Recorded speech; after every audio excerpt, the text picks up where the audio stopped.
Assalamualaikum warahmatullahi wabarakatuh. Jumpa lagi dengan channel Kupas soal matematika dan lain-lain. Ingin informasi terbaru? Silahkan di-subscribe.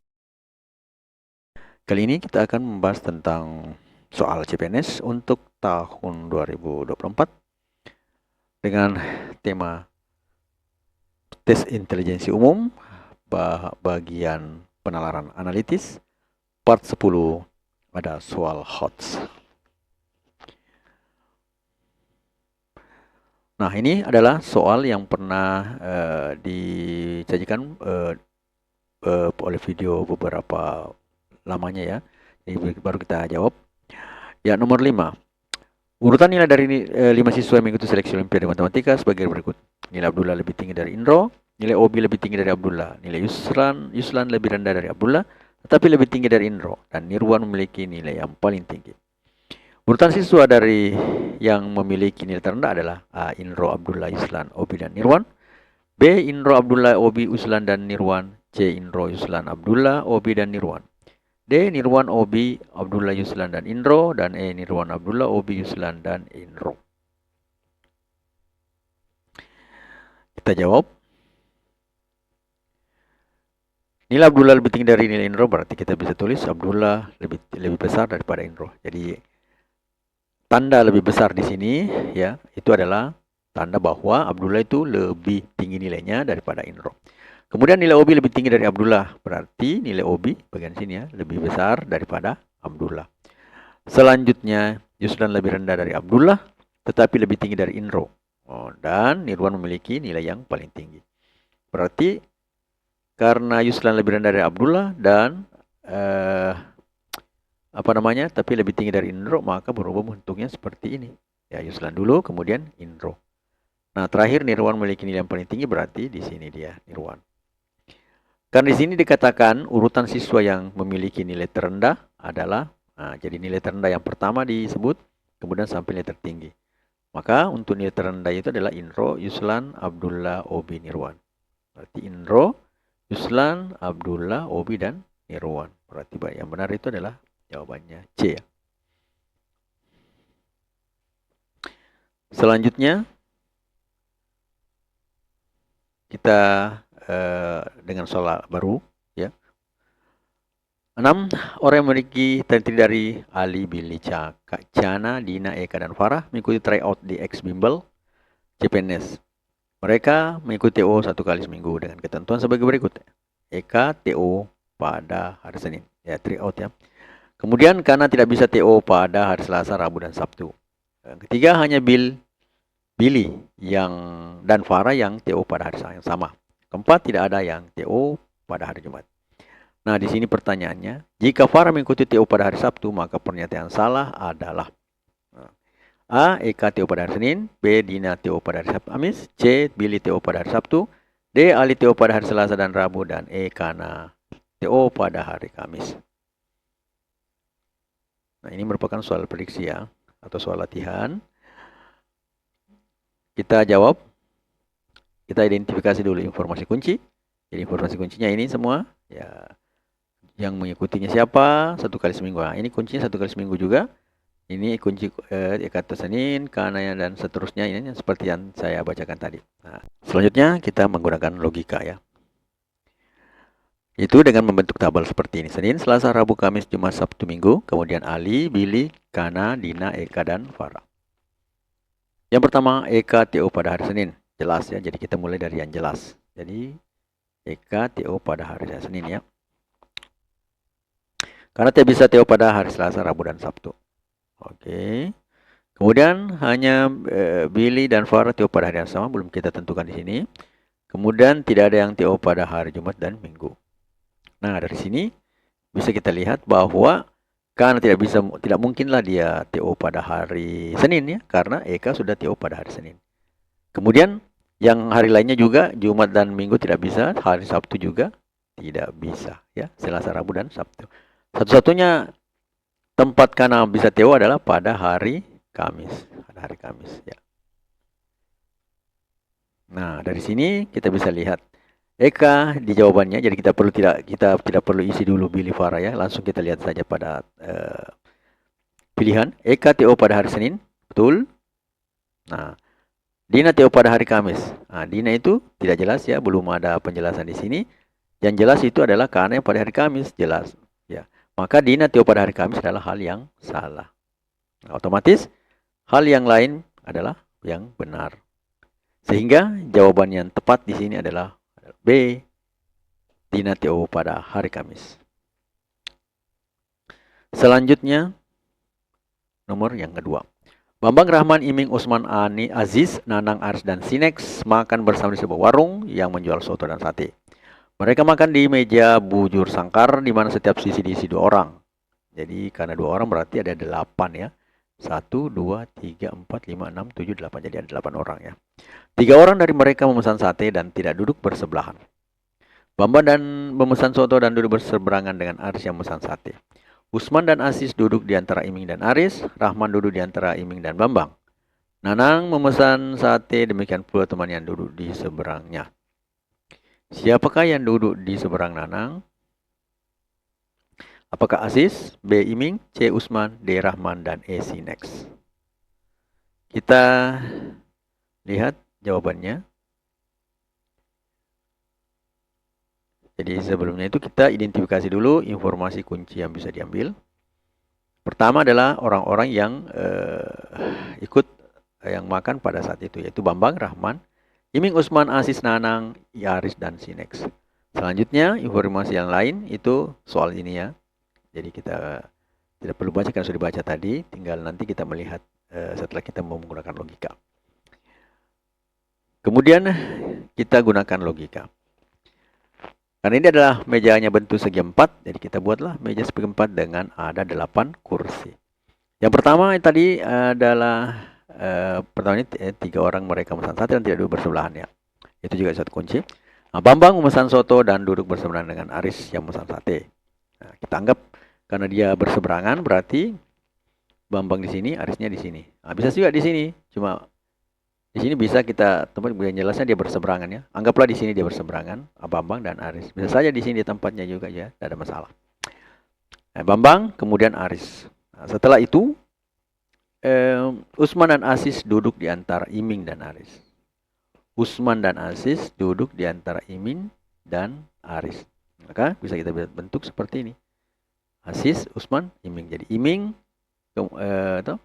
Usman, Aziz di antara Iming dan Aris. Berarti Usman dulu, kemudian Aziz, kemudian Aris. Jadi kata-kata di sini kita lihat Usman dan Aziz duduk di antara Iming dan Aris. Usman dan Aziz duduk di antara Iming, berarti Usman dekat Iming, Aziz dekat Aris. Kemudian Rahman duduk di antara Iming dan Bambang. Jelas? Pasti di sini dia duduk. Rahman, ya. Kemudian Nanang memesan sate. Jika bermanfaat, mohon di-share ya. Memesan sate, demikian pula dengan teman duduk di seberangnya. Berarti kalau begitu, Nanangnya ada di sini, ya, Nanang. Karena Bambangnya kan, Arisnya kan memesan sate dan tidak mungkin dia duduk bersebelahan. Jadi otomatis dia harus di sini, Nanang, ya. Kan dikatakan di situ 3 orang dari mereka memesan sate dan tidak duduk bersebelahan. Nanang, berarti Nanang memesan sate. Dan juga dikatakan di sini Nanang memesan sate, demikian pula teman yang duduk di seberangnya. Berarti yang memesan sate adalah Iming, ya. Setelah itu Sinexnya di mana? Jadi otomatis Sinex berada dekat Nanang. Nah, pertanyaan di sini, siapakah yang duduk di seberang Nanang? Ya, yang duduk di seberang Nanang itu adalah Iming, jelas di sini. Sehingga jawaban yang benar adalah B, Iming. Selanjutnya, nomor 3. Pembangunan International Stadium akan dilakukan oleh pemerintah. Nah, ini merupakan soal asli FR ya. Joint operasional antara PT RI dan PT Sugiani. Nah, ini adalah soal FR, yaitu soal SKD CPNS untuk tahun 2023. Saya ulang lagi. Pembangunan internasional stadium akan dilakukan oleh pemerintah. Joint operation antara PT RI dan PT Si jauh ini akan menjadi penanggung jawab dalam proses proyek konstruksi tersebut.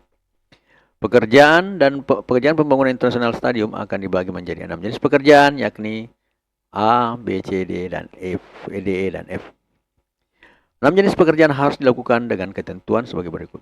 D dikerjakan sebelum E, C dikerjakan pada urutan ketiga, D dikerjakan 2 langkah lebih dahulu pada B, F tidak akan dikerjakan sebelum pekerjaan A dilakukan. Jika setelah mengerjakan E, karyawan yang mengerjakan adalah F, maka urutan yang benar dari yang pertama dikerjakan adalah A, A, B, E, D, F, C, B, F, D, C, A, E, B, C, A, F, D, E, B, D, A, D, C, E, B, F, E, F, D, E, A, B, C.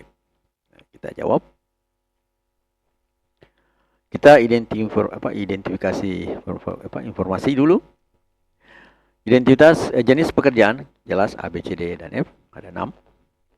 Nah, kemudian D dikerjakan E dan seterusnya, ya. Nah, setelah dikerjakan E, yang mengerjakan adalah F, karyawan yang mengerjakan adalah F. Maka urutan yang benar dari pertama dikerjakan adalah. Kita gunakan logika. Di sini ada 6 pekerjaan. Yang jelas di situ adalah C dikerjakan pada urutan ketiga. Jadi kita lihat di sini, C dikerjakan pada urutan ketiga. Nah, dari sini sebenarnya kalau kita lihat pilihan A, B, C, D, E ini yang berada pada urutan ketiga cuma D dengan B. Jadi A, C, dan E itu sudah salah sebenarnya ya. Jadi tinggal kita perhitungkan B dan D. Dan sebenarnya kalau kita mau lihat lagi dengan teliti, di sini F tidak akan dikerjakan sebelum pekerjaan A dilakukan. Nah, berarti kalau kita lihat B antara B dan D di sini, yang salah itu jelas B karena F dulu baru A. Harusnya A dulu baru F. Maka kemungkinan besar yang benar adalah D ya. Nah, itu langsung kita lihat dari keterangan kunci informasinya. Namun secara logik kita lihat karena di sini C. Selanjutnya D dikerjakan 2 langkah terlebih dahulu daripada B. Kalau di sini kita tulis di sini D, tidak mungkin 2 langkah di sini ya, karena ada 5, 6 ini cuma tidak ada angka 7. Kalau kita tulis di nomor 1 2 langkah, nah dia ada C di sini, bisa saja dia B-nya nomor 4 ya. Suka dengan videonya? Like dong. Nah, berarti kita lihat di sini jelas D dikerjakan lebih dahulu daripada B, maka modelnya bisa kita buat seperti D dulu karena 2 langkah berarti di sini kosong, di sini berarti di sini adalah B. Nah, kemudian lihat ada yang B-nya, D dikerjakan 2 langkah dulu B, kemudian selanjutnya A yang A ya, setelah mengerjakan E, karyawan mengerjakan F. Nah, karena E dulu dikerjakan jelas pasti dia di nomor 4. Maka nomor 6-nya pasti adalah F. Bisa kita tulis E di sini pasti di sini nomor 6-nya adalah F. Tidak mungkin yang lain. Karena di sini F dan di sini dikatakan bahwa F tidak akan dikerjakan sebelum pekerjaan A dilakukan. Jadi satu-satunya tempat untuk A itu adalah pada bagian pertama. Maka dia telah disini A, D, C, E, B, F. Maka di sini yang benar di sini adalah bagian D. A, D, C, E, B, F. Sehingga di sini jawaban yang benar itu adalah D ya. A, B, A, D, C, E, B, F. Nah, di sini kelihatan di sini tadi salahnya, kemudian ini adalah yang benar. Selanjutnya nomor yang 4. Jenny memiliki 4 kaos kuning dan lengan panjang, kaos kuning lengan pendek, dan kaos biru dan merah. Jenny memiliki 2 buah celana, yaitu celana jeans dan celana bahan. Kaos dan celananya biasa dipakai aktivitas sehari-hari, begitu berpakaian. Jenny memiliki aturan, 1 kaos biru dan celana bahan harus dipakai 2 kali seminggu. 2 kaos kuning tidak boleh dipakai 2 hari secara berurutan. 3 kaos merah dan celana jeans hanya dipakai 2 hari setelah hari Rabu. Dan 4 kaos kuning lengan panjang dan celana bahan dipakai setiap 3 hari sekali. Ini adalah merupakan soal latihan. Nah, tadi soal-soal yang nomor 2, 3, 4, nomor 2 dan 3 itu merupakan soal HOTS ya, soal HOTS. Itu kalau kita sering kali berlatih dengan soal HOTS, maka pola berpikir, daya analisa kita akan lebih terasah ya. Jadi biasakanlah menjawab soal-soal HOTS. Nah, ini soal nomor 4 juga bisa dikatakan hots ya. Dan jawabannya ada pada part 11 mendatang. Namun sebelum kita tinggalkan video ini, kita lihat dulu kata-kata yang bisa memberikan semangat. Ingin informasi terbaru? Silakan di-subscribe. Untuk ujian CPNS tahun 2024. Jika Tuhan memintamu untuk melepaskan sesuatu, itu karena Dia akan memberikanmu sesuatu yang lebih dahsyat dan luar biasa. No name. Semoga apa yang saya terangkan di video kali ini bisa menjadi inspirasi atau bahan renungan atau bahan belajar untuk ujian CPNS tahun 2024. Dan semoga berhasil mewujudkan impiannya. Matematika, Queen of Science. Assalamualaikum warahmatullahi wabarakatuh.